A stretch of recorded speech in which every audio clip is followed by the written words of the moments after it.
As escolas do bairro Martelo estão reunidas para realizar a primeira festa da fogueira. O evento acontece em 19 de julho na Escola Wanda Krieger e promete atrações diversificadas, brinquedos e brincadeiras. O presidente da comissão organizadora da festa, Anderson Licenco, relatou o que motivou a iniciativa. A ideia central desse projeto é a gente trazer algo diferente para o bairro Martelo, essa comunidade que praticamente ela nunca tem nada de grandioso aqui.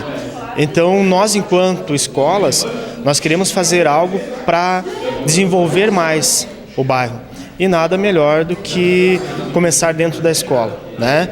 Então a gente está criando esse projeto, um projeto grande, né?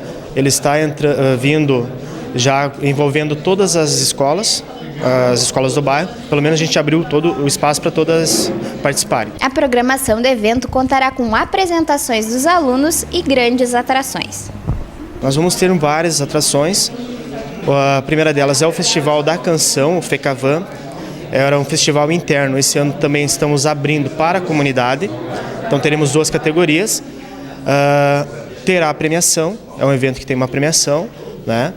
Aí nós vamos envolver as escolas nas atividades, apresentações culturais, onde cada escola terá direito a apresentar quantos números quiserem durante o evento, né? Então ele vai ter um evento com muitas atrações culturais. Teremos brincadeiras, brinquedos para as crianças, né? E o ponto alto da festa vai ser o acendimento da fogueira, um show pirotécnico, né? E para finalizar a gente vai ter um show, né, com a dupla Marcelo e Alexandre.